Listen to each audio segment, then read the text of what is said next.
Hello मित्रों, सुनाइए कैसे हो आप सभी लोग। उम्मीद करता हूं सभी लोग बहुत अच्छे हैं और हमेशा बहुत अच्छे रहें।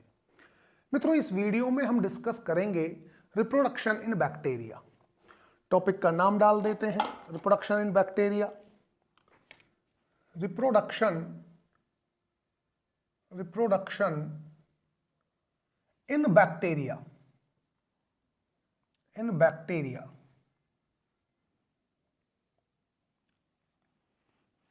कि बैक्टीरिया में रिप्रोडक्शन किस तरह से होता है। मित्रों, बैक्टीरिया में दो तरह से रिप्रोडक्शन होता है। एक टाइप है एसेक्सुअल रिप्रोडक्शन, जो मोस्ट कॉमन रिप्रोडक्शन की टाइप है बैक्टीरिया के अंदर। तो एक तो होता है एसेक्सुअल रिप्रोडक्शन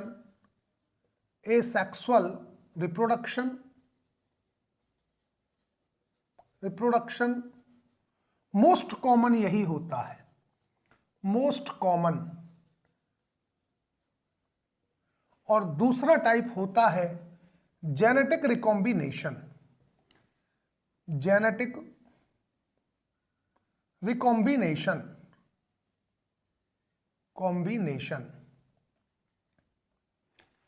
बाकी बात रही सेक्सुअल रिप्रोडक्शन की, तो मित्रों बैक्टीरिया में सेक्सुअल रिप्रोडक्शन नहीं होता।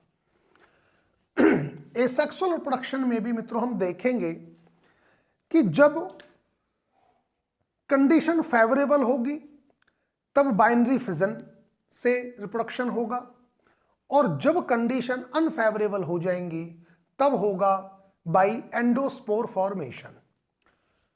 तो इसमें हम देखेंगे ये दो टाइप से होगा एसेक्सुअल रिप्रोडक्शन। एक तो होगा जब कंडीशन फेवरेबल है तब होगा बाइनरी फिजन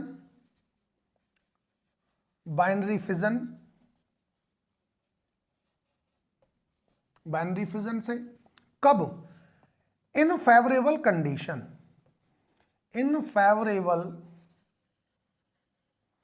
कंडीशन। और जब कंडीशन अनफेवरेबल हो तो उस केस में एसेक्सुअल रिप्रोडक्शन होता है थ्रू एंडोस्पोर फॉर्मेशन।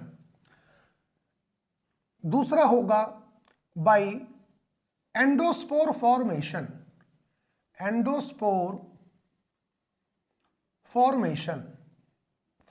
को नीचे लिखते हैं, एंडोस्पोर फॉर्मेशन। कब? जब कंडीशन क्या है? अनफेवरेबल है। इन अनफेवरेबल कंडीशन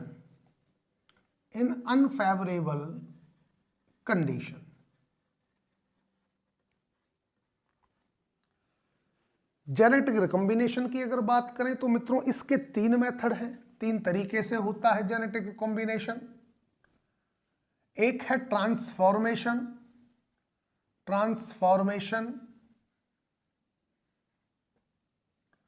एक टाइप है ट्रांसडक्शन,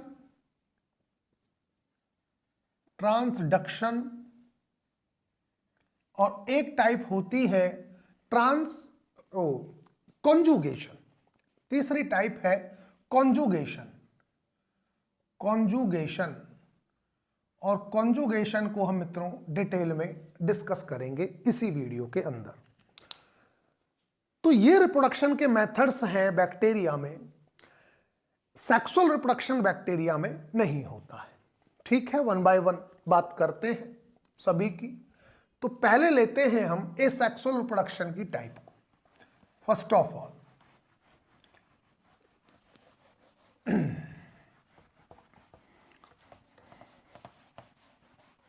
देखिए अब जरा, तो पहला हमने जो मेथड लिया है, जो मोस्ट कॉमन मेथड है रिप्रोडक्शन का इन बैक्टीरिया, वो है मित्रों एसेक्सुअल रिप्रोडक्शन।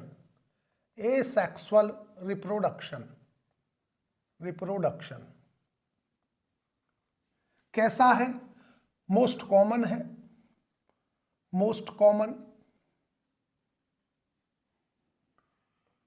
और ये दो तरह से हो सकता है। इन फेवरेबल कंडीशन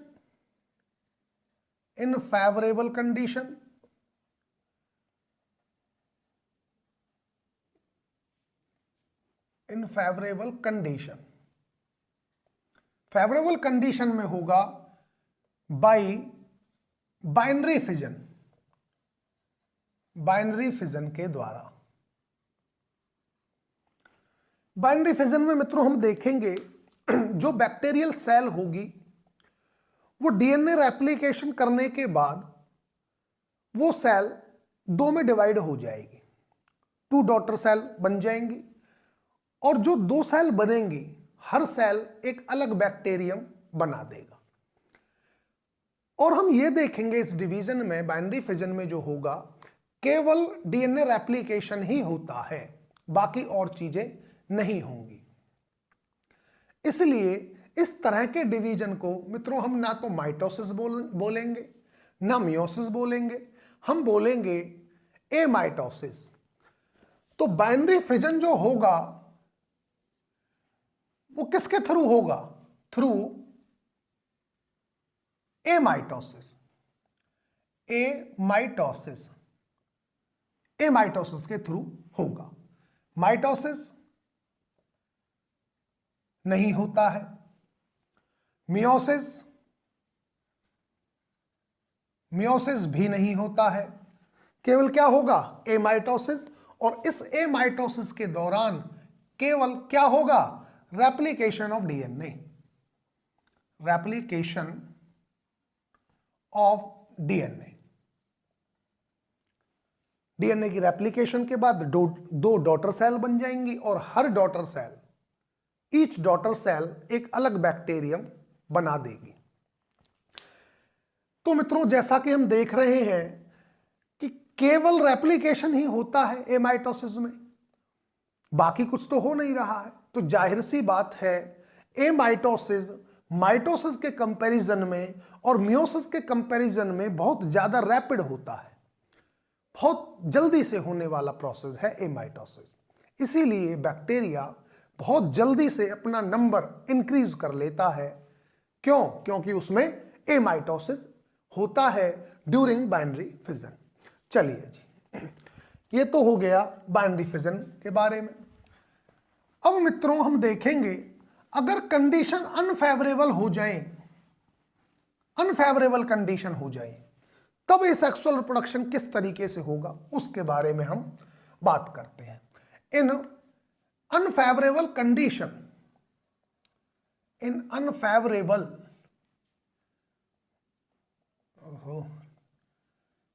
फेवरेबल कंडीशन, अगर कंडीशन अनफेवरेबल है तब होगा मित्रों by endospore formation, by endospore formation. मित्रों एंडोस्पोर अगर हम देखें कि एंडोस्पोर जो बैक्टीरिया बनाएगा जो कि हाईली रेजिस्टेंस होता है, it is highly resistance, highly resistant, resistant structure. जो एंडोस्पोर है वो बहुत ज्यादा रेजिस्टेंट स्ट्रक्चर है। और किस चीज के लिए रेजिस्टेंस रखती है? ये रखती है टेम्परेचर के लिए रेजिस्टेंस, रेडिएशंस के लिए रेजिस्टेंस, केमिकल्स के लिए और एंटीबायोटिक्स के लिए।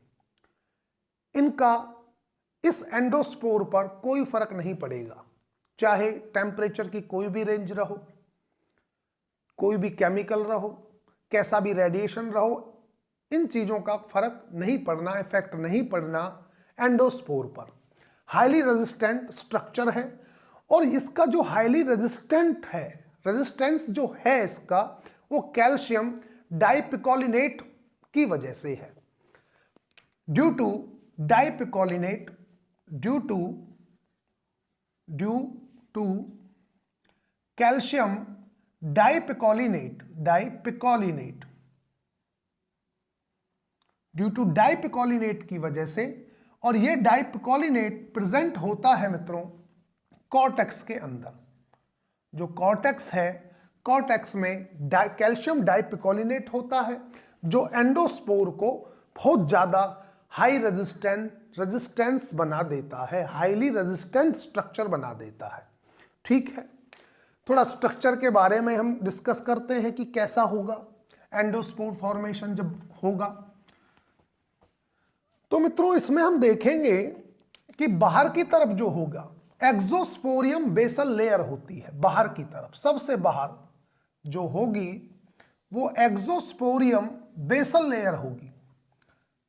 ये बना दिया एक्सोस्पोरियम बेसल लेयर, बेसल लेयर। इसके अंदर जो स्ट्रक्चर होती है वो होती है मित्रों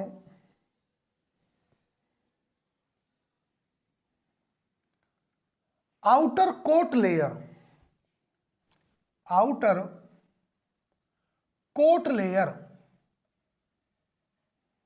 आउटर कोट लेयर। इस आउटर कोट लेयर के अंदर मित्रों हम देखेंगे एक स्ट्रक्चर होगी जिसको हम बोलेंगे इनर कोट लेयर। ये होगी inner coat layer, inner coat layer. और इस इनर कोट लेयर के अंदर भी होता है कॉर्टेक्स, और कॉर्टेक्स के अंदर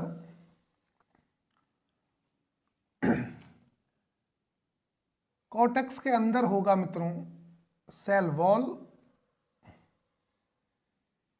ये देखिए inner coat layer, inner coat layer के अंदर जो मौजूद है दिस इज द कॉर्टेक्स, ये कॉर्टेक्स है।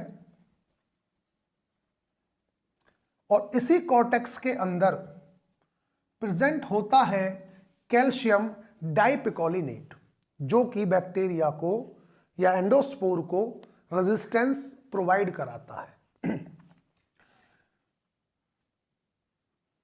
ये मित्रों ये वाली जो चीज है this is the cell wall. Cell wall के अंदर जो है सेल मेम्ब्रेन, सेल मेम्ब्रेन। और सेल मेम्ब्रेन के अंदर जो होता है ये होता है कोर।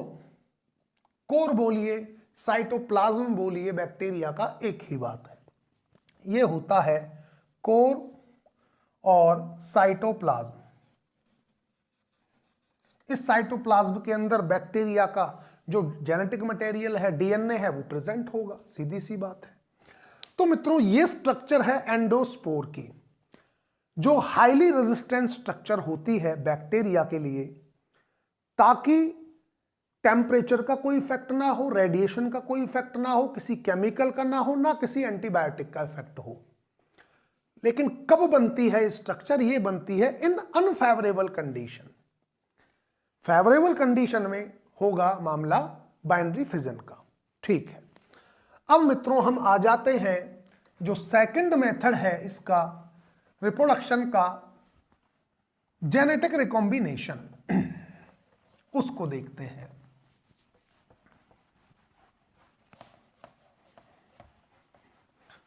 अब आ जाते हैं जेनेटिक रिकॉम्बिनेशन पर। ये भी मिटाना पड़ेगा, इसको भी मिटा देते हैं। अब मित्रों जेनेटिक रिकॉम्बिनेशन, रिकॉम्बिनेशन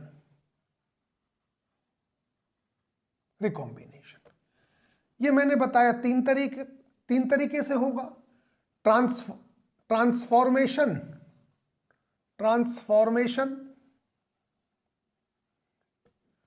दूसरा है ट्रांसडक्शन, और तीसरा है कॉन्जुगेशन।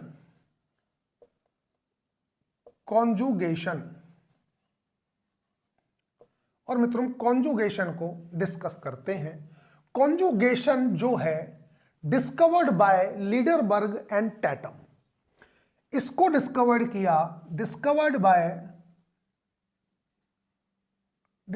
बाय लीडरबर्ग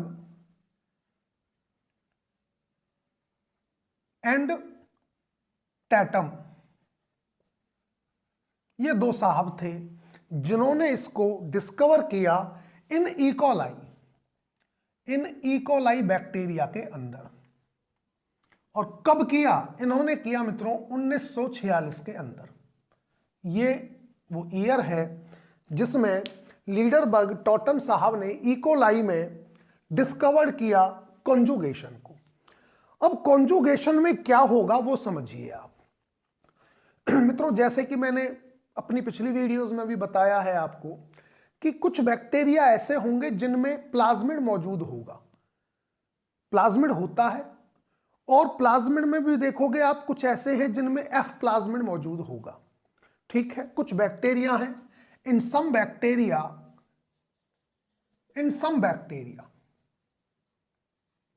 क्या होता है? एफ प्लाज्मिड होता है, एफ प्लाज्मिड। और मित्रों, जिस बैक्टीरिया के अंदर एफ प्लाज्मिड होगा उसको हम एफ प्लस बोल देंगे, और हम उसको डोनर बोल देंगे, डोनर। और हम उसको मित्रों रिसिपिएंट, वो डोनर बोला और मेल भी बोल सकते हैं, हम उसको मेल भी बोलेंगे, male. F plus, donor, male. कुछ बैक्टीरिया, ज्यादातर बैक्टीरिया ऐसे हैं कि जिनके अंदर एफ प्लाज्मिड प्रेजेंट नहीं होता। तो जिन बैक्टीरिया के अंदर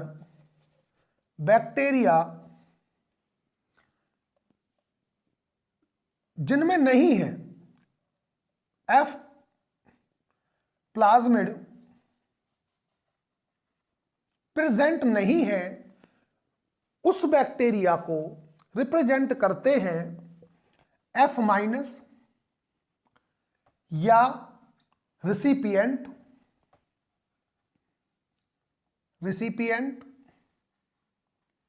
और या आप उसको एज ए फीमेल बोलोगे, फीमेल। मेल क्या बोलोगे? फीमेल। ठीक है, तो दो तरह के बैक्टीरिया देखोगे, एक वो जिनमें एफ प्लाज्मिड प्रेजेंट है जिसको हम एफ प्लस बोल देंगे, डोनर बोलेंगे, और मेल बैक्टीरिया भी बोलेंगे। एक वो जिनके अंदर एफ प्लाज्मिड प्रेजेंट नहीं होगा, और जिसके अंदर नहीं है एफ प्लाज्मिड प्रेजेंट उसको हम रिप्रेजेंट करेंगे एफ माइनस से, या रिसिपिएंट हम बोलेंगे, और उसको हम एज ए फीमेल कंसीडर करेंगे। तो होगा कैसे? ये होता मित्रों ऐसे है कि जो बैक्टीरिया डोनर होता है, जो बैक्टीरिया है, मान लीजिए ये कोई बैक्टीरिया है और इस बैक्टीरिया के अंदर ये इसका जीनोम हो गया और ये इसका प्लाज्मिड हो गया, एफ प्लाज्मिड। ये एफ प्लाज्मिड लिख देते हैं हम, ये एफ प्लाज्मिड है। तो अगर इस बैक्टीरिया के पास एफ प्लाज्मिड है तो इसको हम क्या बोलेंगे? इसको बोलेंगे एफ प्लस या डोनर, या हम बोलेंगे मेल। और इस मेल बैक्टीरिया के पास सेक्स प्लाई मौजूद होंगी। हम सेक्स प्लाई को भी डिस्कस कर चुके हैं, जो प्लाई हमने बताई थी और फ्लैजला हमने डिस्कस किया था। तो हमने बताया था सेक्स प्लाई का काम क्या है। सेक्स प्लाई का काम कॉन्जुगेशन में है, कॉन्जुगेशन ट्यूब का फॉर्मेशन करने के लिए। ठीक है, और वो केवल एफ प्लस जो है, या डोनर बोले या मेल बैक्टीरियम के पास ही होता है, फीमेल के पास नहीं होता। दूसरा बैक्टीरिया है मित्रों जिसके पास एफ प्लाज्मिड नहीं है। ये बैक्टीरिया है, इसके पास एफ प्लाज्मिड नहीं है, तो इसको हमने शो कर दिया, किस चीज से दिखा दिया? इसको एफ माइनस और रेसिपिएंट और फीमेल। अब होगा क्या? जब ये दोनों पास होते हैं तो ये एक दूसरे के बहुत ज्यादा क्लोज आ जाते हैं। जब बहुत ज्यादा क्लोज आ जाएंगे एक दूसरे के, तो मामला होता है कि मेल बैक्टीरिया जिसके पास एफ प्लाज्मिड है और फीमेल बैक्टीरिया जिसके पास एफ प्लाज्मिड नहीं है, ये पास आते जाएंगे और जो सेक्स प्लाई है, सेक्स प्लाई क्या करेगी, वो एक कॉन्जुगेशन ट्यूब बनाएगी। ये कॉन्जुगेशन ट्यूब बना दी और कॉन्जुगेशन ट्यूब बनाने के बाद हम देखेंगे जो एफ प्लाज्मिड है वो रेप्लिकेशन करेगा और रेप्लिकेशन करने के बाद, जब रेप्लिकेशन करेगा तो रेप्लिकेशन करने के बाद ये प्लाज्मिड का ट्रांसफर करेगा किसके अंदर, प्लाज्मिड जाएगा, फिर एक कॉपी जाएगी डोनर से रिसिपिएंट में, या आप ये बोलिए मेल से फीमेल बैक्टीरियम के अंदर एक प्लाज्मिड की कॉपी चली जाती है थ्रू कॉन्जुगेशन ट्यूब, और कॉन्जुगेशन ट्यूब का फॉर्मेशन किया सेक्स प्लाई ने। ये आपको दिमाग में रखना है, ठीक है जी। जब कॉपी चली जाती है तो मित्रों हम देखेंगे, हम क्या देखेंगे कि अब ये दोनों बैक्टीरिया ऐसे हो गए जिनके पास एफ प्लाज्मिड प्रेजेंट है। ये हो गया जी। अब देख रहे हो आप कि दोनों के पास एफ प्लाज्मिड है, इसके पास भी है एफ प्लाज्मिड और इसके पास भी है एफ प्लाज्मिड। तो इस तरह से आपने क्या देखा, ये देखा आपने कि कैसे मेल बैक्टीरिया अपने एफ प्लाज्मिड को रेप्लिकेट करके कॉन्जुगेशन ट्यूब के थ्रू फीमेल बैक्टीरियम में भेज रहा है और अल्टीमेटली और finally male bacterium female bacterium को भी मेल बैक्टीरियम बना देता है बाय पासिंग या by giving F plasmid copy. तो अब तो ये दोनों को हम मेल बोलेंगे, भाई ये तो मेल था ही, पहले ही मेल था और अब इसके पास एफ प्लाज्मिड हो गया तो मित्रों ये भी मेल हो गया, ठीक है ना। अब कुछ क्वेश्चन ऐसे हैं जो मेरे से स्टूडेंट पूछ लेते हैं। एक स्टूडेंट पूछता है कि गुरुजी एक बात बताइए आप, अगर ये मामला ऐसे होता है कि हमने देखा कॉन्जुगेशन में मेल ने फीमेल को भी मेल बना दिया, तब तो ऐसा होगा कि ये चलता रहा कंजुगेशन तो सारे की सारी फीमेल जो है वो मेल में कन्वर्ट हो जाएंगी, तब फीमेल कहां से आएंगी। तो मित्रों इसका आंसर ये है कि जो कॉन्जुगेशन प्रोसेस है वो रेयर है, बल्कि मैं बोलूं रेयर में भी रेयरेस्ट है, बहुत माइन्यूट, बहुत कम फ्रीक्वेंसी है इस बात की कि वो कॉन्जुगेशन करें बैक्टीरिया, ठीक है ना। मोस्ट कॉमन कौन सा है, फिजन। फिजन से बहुत ज्यादा बैक्टीरिया अपने आप को रिप्रोड्यूस करता है, ये तो बहुत रेयरेस्ट है। इसलिए हम देखेंगे कि सारे के सारे बैक्टीरिया कभी भी फीमेल से मेल में कन्वर्ट हो ही नहीं सकते, क्योंकि कॉन्जुगेशन होने का जो फ्रीक्वेंसी है, होने के जो चांसेस हैं वो बहुत कम है। इसलिए तो मित्रों उम्मीद करता हूं आपकी समझ में आया है सब। कोई दिक्कत है तो आप मेरे से डिस्कस कर सकते हैं, कमेंट बॉक्स में लिख के आप जरूर दें। तो ये था sexual reproduction in bacteria, sorry genetic recombination वाला। सेक्सुअल रिप्रोडक्शन तो होता ही नहीं है, आपको दिमाग में रखना है कि बैक्टीरिया के अंदर केवल दो ही तरह का रिप्रोडक्शन मिलेगा। एसेक्सुअल मोस्ट कॉमन है, वो दो तरह का है, फेवरेबल कंडीशन में by binary fission, unfavourable condition में बाई एंडोस्पोर फॉर्मेशन। और दूसरा जो तरीका है जेनेटिक रिकॉम्बिनेशन, वो तीन तरीके से होगा, और तीन तरीके से मैंने आपको कॉन्जुगेशन बता दिया है। जो लास्ट वाला है ये conjugation discovered by Lederberg and Tatum in E. Coli in 1946। तो ठीक है मित्रों, नेक्स्ट वीडियो देखते हैं हम किस टॉपिक पर बनाएंगे। इकोनॉमिक इंपॉर्टेंस ऑफ बैक्टीरिया पर अब नेक्स्ट टॉपिक को डिस्कस करेंगे नेक्स्ट वीडियो में। इसमें कोई प्रॉब्लम है तो कमेंट बॉक्स में जरूर बताएं। ठीक है मित्रों, तब तक के लिए thank you so much. Okay bye मित्रों।